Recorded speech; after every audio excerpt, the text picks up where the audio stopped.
So my name is Josiah Casildo. I'm a third year here at Rochester Institute of Technology. My major is business management, and I'm, of course, a student here at the Saunders School of Business.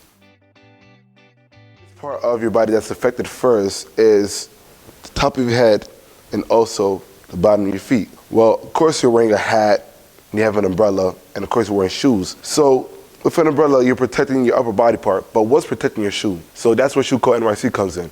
Shoe Co. NYC is a shoe accessory company. It stretches out to the size of the shoe and actually foams into it. So it takes the shape of the shoe. So for people who either have long feet, wide feet, we fit those who fit the sizes. Our sizes range from mediums to larges. For mediums, we are a 5.5 to a 9.5 in men's, and larges are 9.5 to size 13. The whole purpose of Shoe Co., like I said, is to protect your shoe in snowy weather like today. Today, I walked around, I forgot to put my own shoe coat on today, and I created the product. But I walked around slipping, sliding, and my shoe was just getting wet from the snow.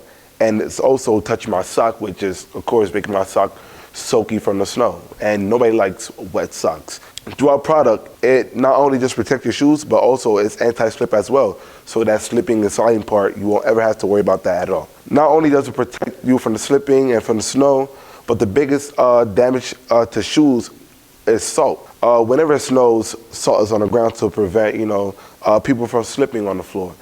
But nobody ever thinks about what's the damage done to the shoes. As it goes on and as you continue to walk through the salt on the floor, it actually damages the shoe to the side and wears and tears it away. So through our product, we're also protecting you from that. So the last thing in your mind is, wow, my shoes are torn because of the salt. Now I have to buy a new pair of shoes. Well, we're saving you money on that part. So you don't have to worry about that. With our product, you just put it on, walk outside, and the last thing in your mind is, am I going to damage my shoe today? A bunch of ways to protect your shoes. The biggest one is plastic bags. And of course, with the ban on plastic bags with certain stores, people are kind of looking away from that. And now you have other companies creating things like anti-spray, but that's still not protecting it from the salt. And the biggest thing is people want to show off the design of the shoes. So biggest thing was, how are we going to create that? And how are we going to show that? So the first product was our see-through shoe covers, all white. And through this, you put these on, and it actually shows each part of the design of your shoes while still protecting it.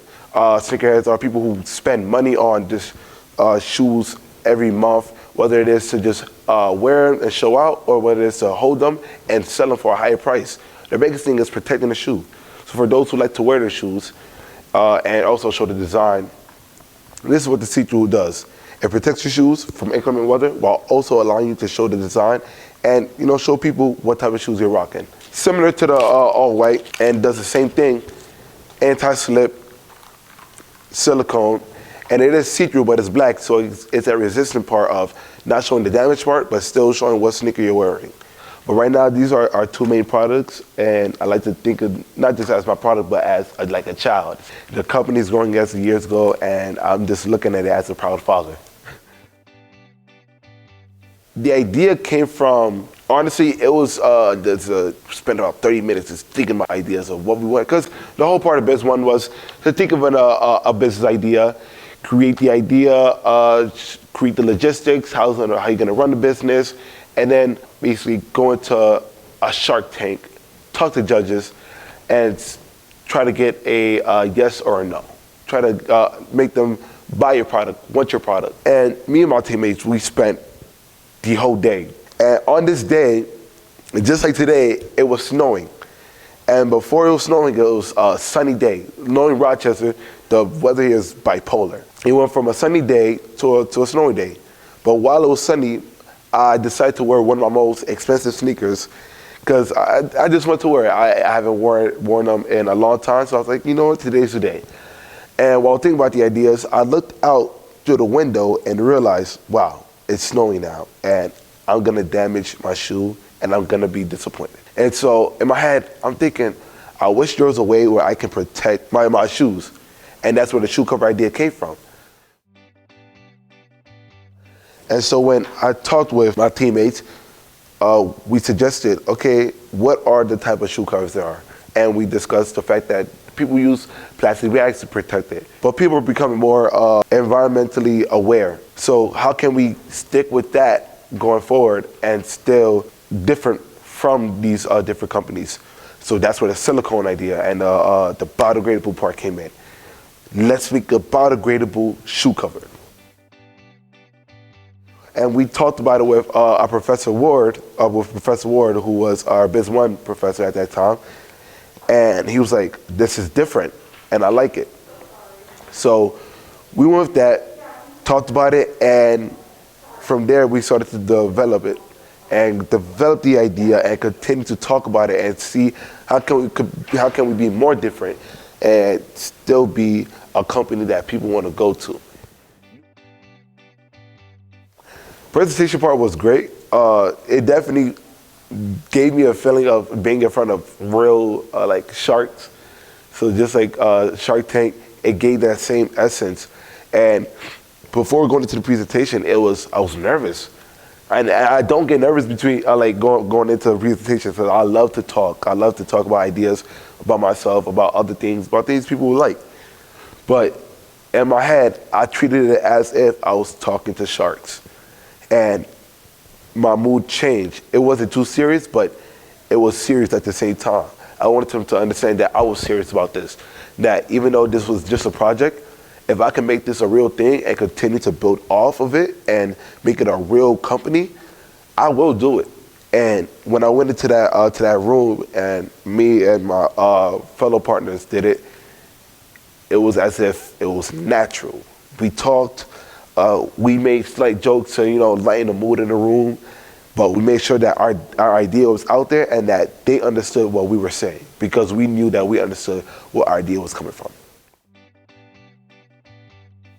The biggest thing people don't tell you is the idea part, and then the effort that goes in behind it, and what it really means to actually start a business. Biz 1 and 2 made me really deep dive into research, into my market target. Nobody ever talks about market target. If you go on YouTube, if you look at these videos on Instagram, these inspirational videos about starting companies, they only talk about the inspirational part, the effort. But when going into it, it's, all right, who am I really directing this effort to? Who am I directing this idea to? So through Biz 2, I began doing more research. I began looking at other companies who are similar to ours, and really think about, okay, understand what target I'm really reaching. So that background, the back part of starting a business, that's what Biz 1 and Biz 2 really taught me. And that's what I feel like should really be taught to a lot of people who are thinking about starting a business, because that's really important, understanding who you're aiming for.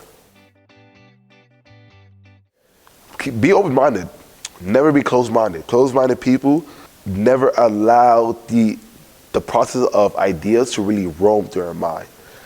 The fact that you can be innovative, that you could be so imaginative, like that's such a powerful thing, because you never know where that could really get you. The power of imagination, the power of idea, the power of allowing new things to roam really allows you to develop as a person, not just as a business person.